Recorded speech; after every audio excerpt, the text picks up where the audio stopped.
प्रणाम। जय गुरुदेव। आज जन्माष्टमी है। जन्म और अष्टमी, जन्म किसका और अष्टमी कैसी? ये स्थूल जगत के पर्व नहीं है, ये पर्व तो अंतर का है, अलौकिक है, पारलौकिक है, रूहानी है, आध्यात्मिक है।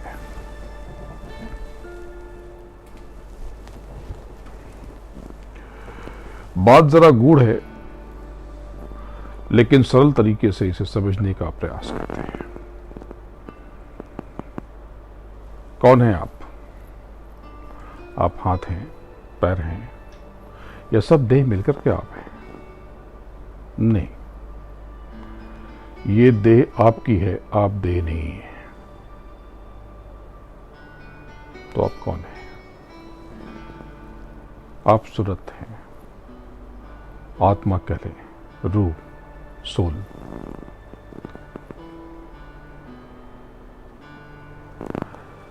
आपकी सूरत प्रभु का अंश है, उस परमात्मा का हिस्सा है, लेकिन उसका अंश होकर के भी अपने अंशी से वो जुदा है, अलग है। क्यों? क्योंकि आपका स्वयं से परिचय नहीं है। जिस बात को मैं बार बार दोहराता हूं और जिस बात को मेरे हुजूर, मेरे मालिक, मेरे सतगुरु ने आपको न जाने कब से समझाया, चिताया।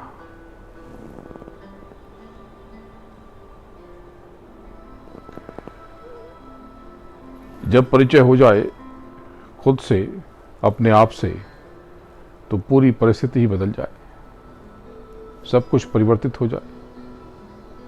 पर आप इसे जानने का प्रयास तो करें, आप इसके बोध की कोशिश तो करें। पंच तत्वों और 3 गुणों की अष्टमी के आगे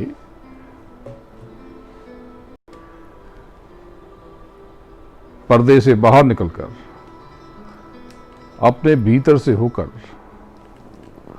श्री कृष्ण यानी ब्रह्म का दर्शन ही सच्ची अष्टमी है। देव की देह है और वासुदेव प्राण। इनके भीतर सूरत यानी आप, और आपसे होकर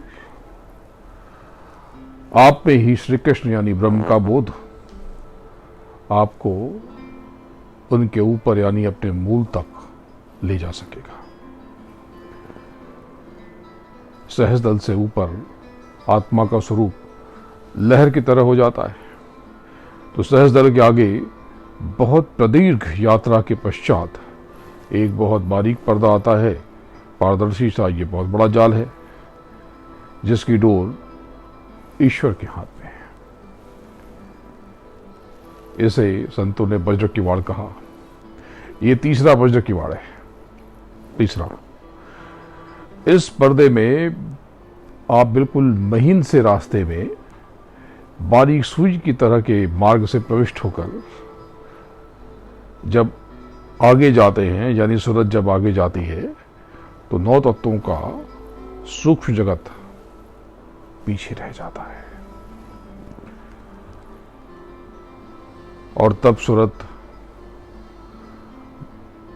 एक नए अलबेले जगत में कदम रखती है, प्रविष्ट होती है, प्रवेश करती है। ये जगत बड़ा विलक्षण है, बड़ा विलक्षण। सूरत उस सूक्ष्म संसार को परे ढकेल कर गुरु महाराज की कृपा से, सदगुरु की मौत से जब आगे बढ़ती है, तो बहुत बड़ी खाई उसके सामने होती है। बहुत बड़ी खाई। वो खाई इतनी गहरी कि हजारों लाखों धरती आकाश उसमें समा जाए। उस खाई में उतरकर गोता लगाकर जब सूरत यानी आप आगे बढ़ते हैं तो आगे पर्वत से भी कई लाख गुना ऊंची एक बहुत ऊंची चोटी पहाड़ सी रूबरू होती है। और ये पर्वत कई लाख गुना पिछले अब तक की ऊंचाइयों से कई लाख गुना ऊंचा, बड़ा विलक्षण। और सदगुरु की मेहर लेकर सूरत जब उस महापर्वत के आगे जाती है तो बाएं और सीधे सपाट रास्ता नजर आता, साफ सुथरा सुंदर। लेकिन दाहिनी तरफ बड़ा अजीब सा रास्ता, बड़ा कह लें कैसे, उबड़ खाबड़ कह लें, अस्पष्ट कह लें, महीन कह लें, संकरा कह लें, लेकिन जो सीधा सपाट सुंदर नजर आता है वो आपका मार्ग नहीं है। ये जो टेढ़ा रास्ता है ये रास्ता असली है, क्योंकि बाएं और सीधे के रास्ते सिर्फ भ्रम है, इसके अलावा कुछ भी नहीं। यहां पर जाने पर सूरत वापस नीचे गिरा दी जाती है। जब आप दाएं मुड़ते हैं तो यही रास्ता बंक है। दाएं मुड़ते ही सदगुरु अपनी सुरतों को, अपनी रूहों को दर्शन देते हैं। वो दर्शन बड़ा विलक्षण, ऐसा दर्शन कि सुरतों की जब साधना में जब साधक बैठता है तो वो रो पड़ता है, फपक पड़ता है। इस बकनाल को गौर से समझ लेना। ये दाहिनी तरफ का ऊबड़ खाबड़ और टेढ़ा रास्ता है, इसे बहुत अच्छे से समझ लो। इसे जब अभ्यास करना तो सीधे और बाएं रास्ते की तरफ दृष्टि मत करना, ध्यान मत देना। दाहिना, आपसे दाहिना और अस्पष्ट मार्ग, जो ठीक ठाक समझना है कि रास्ता भी है क्या, बस वही मार्ग है। सदगुरु का दर्शन होते ही सुरतों में नई चेतना का, नई स्फूर्ति का संचार होता है। और साथ में जोगजीत सुरतों का स्वागत करते हैं और उसके चारों तरफ कवच की तरह बन जाते हैं और आगे की यात्रा पर ले जाते हैं। आगे सुरतों के सामने एक अनोखा शब्द प्रस्फुटित होता है। आकाश में बड़ी विलक्षण सी गूंज रूबरू होती है, जिसमें धमक भी है और गर्जन भी। ये संसार बड़ा अनोखा है। ये 5 तत्वों का कारण जगत है: शब्द, स्पर्श, रूप, रस और गंध।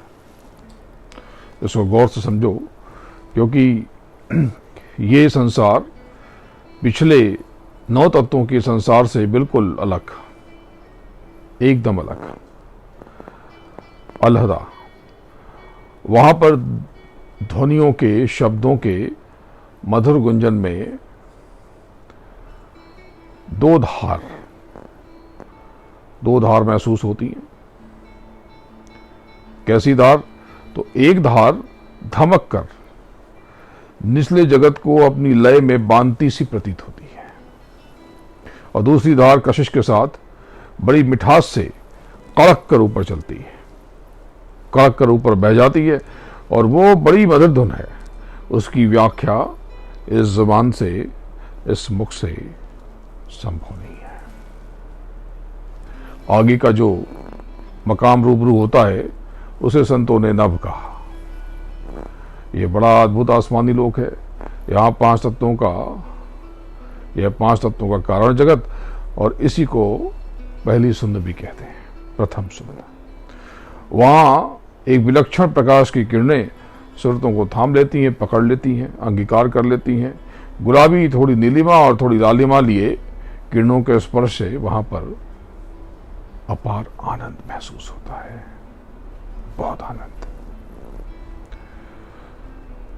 और उसके भी आगे रूहानियत का एक बड़ा सरोवर और उसमें बड़ा विलक्षण नूर, और उसके आगे अति अद्भुत दृश्य दिखाई देता है, बड़ा विलक्षण, बड़ा अनोखा। वहां एक महीन सी धमकती हुई ध्वनि की लंबी लंबी तान ऊपर उठकर बड़ा आसमान बना रही। ये अनोखा स्थान गगन है। इसकी और अधिक व्याख्या कभी की जाएगी, क्योंकि बिना देखे इसे समझना मुश्किल है। वहां पर धमकती सी महीन तान की दो धाराएं ऊपर उठती हैं और ताल सी टकराती हैं। ताल जैसे जैसे ताल बजती है तो वो टकराती है। उस टकराहट में खन्न सी आवाज की जगह पे हुंग या हुंग ऐसा सुर उभरता है और ऊपर जाकर के आंग जैसा आवाज नुमाया होता है। फिर इसमें हल्की सी हुंकार प्रकट होती है। ये आवाज कुछ कुछ ओंकार सी महसूस होती है, ओंकार सी, जिसको दुनिया कहती है ओम। यही मुख्य ध्वनि है, सब कुछ यहीं पर है, इसके आगे कुछ भी नहीं। तो ओंकार सी, ओम नहीं ओंकार। और इस ध्वनि से सुरत आत्मा जवान हो उठती है। वो गूंज ऊपर के आकाश में कुछ कुछ समझो तो ओम की तरह की गुंजन की स्थापना करती है। और कभी कभी इसमें लंकार का स्पर्श महसूस होता है। और इसके बिल्कुल विपरीत बड़ी नशीली सी तान किसी इंद्रजाल जैसी टकराती है, जहां से बड़ी विलक्षण दुनिया रंग बिरंगा आसमान बना रही। वहां हर क्षण एक नशीली ध्वनि दाहिने से बाएं और नीचे से ऊपर तक फैल रही। वहां एक धार में कांपता सा स्वर आत्माओं को, सुरतों को अपनी तरफ खींच रहा, और वो स्वर रींग सा, लंबी तान सा, बड़ी कशिश के साथ मदहोश कर देने वाला, इतना नशीला एक स्वर धारा जहां से वहां पर एक घेरा बनाती हुई सुरतों को लपेटने का प्रयास करती हैं, और सुरतें उसमें लिपट जाती हैं, चिपट जाती हैं और मस्त हो जाती हैं। वो लोग इतना सुंदर, इतना विलक्षण कि उसकी व्याख्या बहुत मुश्किल है।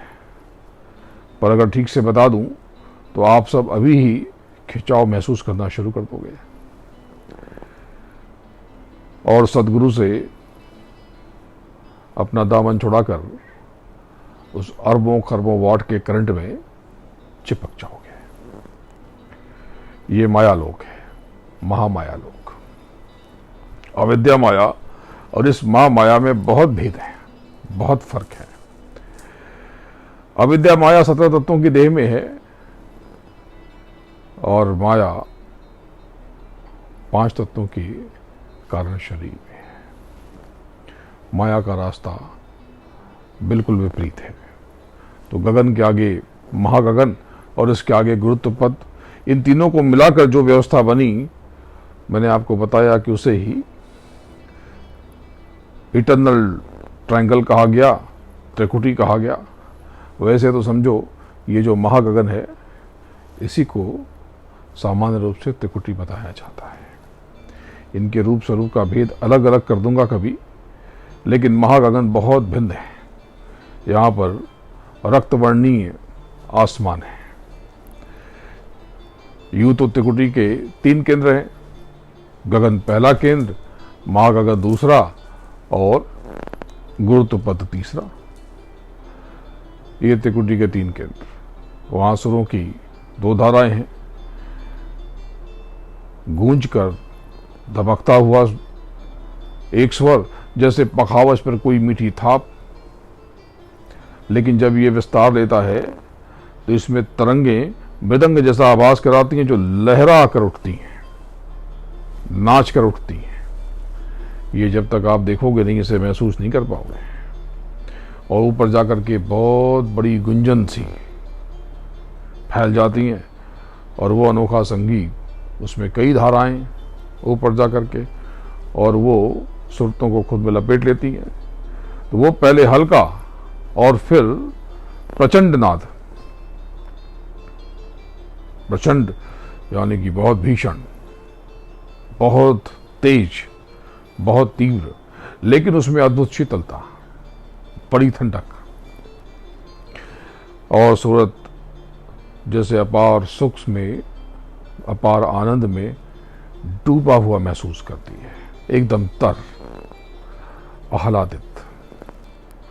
लगता है कि इससे बड़ा सुख कुछ भी नहीं।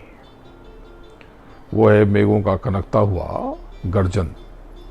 इन दोनों के मिलन से, वो जो पखावत सी तान और वो मेघों के गर्जन जैसी तान, इन दोनों के मिलन से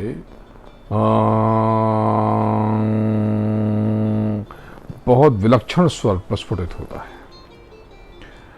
गौर पर सुनोगे तो कभी ये हुं समझ में आएगा, कभी ये ओंग समझ में आएगा, पर इतने से ये शब्द बताया नहीं जा सकता। इतने से आप उसे महसूस नहीं कर सकोगे। ये स्वर द्वारा,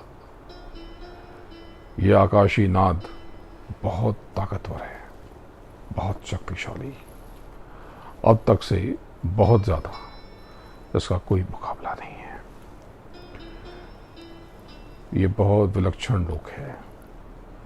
यही ब्रह्म है, यही श्री कृष्ण है। श्री कृष्ण शरणम मम, यही प्रणव है। बिना इनके कोई भी नियंत्रक शब्द विन्यास पूर्ण नहीं हो सकता। तो जब आप अपने भीतर इनका दर्शन करते हो तो सूरत अपार आनंद में डूब जाती है। देह देवकी और प्राण वासुदेव, और इनको पाकर के इतना सुख मिलता है कि नंद के आनंद भयो जय कन्हैया लाल की। ये कन्हैया लाल है। ये कन्हैया जब नीचे उतरते हैं तो तीसरे तिल पर जो गौवें चराना, दरअसल ये असली गूढ़ बात है। इन्हीं ब्रह्म को, इन्हीं श्री कृष्ण को जीते जी अंगीकार कर लेना ही सच्ची और वास्तविक जन्माष्टमी है। आज आप सब बैठ जाएं ध्यान पर और वचन पर, और जन्माष्टमी बनाएं। जन्माष्टमी में जब आप बैठोगे अपने भीतर जन्माष्टमी मनाने के लिए, जब आप अपने भीतर उतरोगे, आंख बंद करोगे ध्यान के लिए, कान बंद करोगे भजन के लिए, तो अंदर बहुत गहरा अंधेरा। जब नियमित अभ्यास करते हो तो उसमें कहीं कहीं प्रकाश की किरणें, कहीं कहीं रोशनी, ये आपकी कमाई है। लेकिन अचानक से एक काला धब्बा या एक तारे जैसी रोशनी जब प्रकट होगी तो ये दया है, ये मेहर है, ये कृपा है, उस सदगुरु की मौज है। और जब उसके इस रूप को आप अनुभव करो तो इसके भीतर एकदम सुई की तरह प्रविष्ट हो जाओ। ये जो अंधेरा है ये आपके कर्मों का मैल है। 3 तरह से कर्म आप करते हो, करते थे और करते रहे। कैसे? काया से, विचारों से और वाणी से। तो कर्मों के इस्तेमाल में बहुत सजग रहो।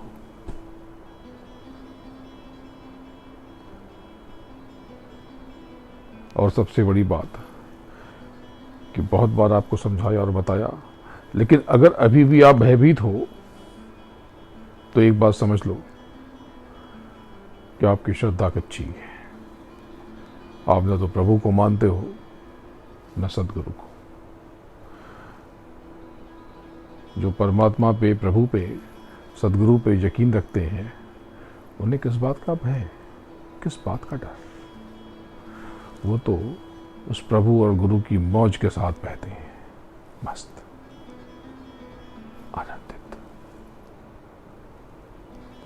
अपने में खोए हुए। तो अपने भीतर उतरो और इस कालिख को, इस कर्मों के मैल को जलाओ, नियमित अभ्यास करो और अपने भीतर उतरो। श्री कृष्ण जन्माष्टमी मनाओ और उस ब्रह्म को प्रणाम करो, उनको नमन करो और कहो श्री कृष्ण शरणम मम, और उनके आगे राम की तरफ चल निकलो। तो कृष्ण से राम तक, ब्रह्म से परमार ब्रह्म तक, और उसके आगे एकादशी, असली एकादशी, सच्ची एकादशी, वास्तविक एकादशी। तो आज आप सब मनाएं अपने भीतर उतरकर सच्ची जन्माष्टमी, असली जन्माष्टमी। प्रणाम। जय गुरुदेव।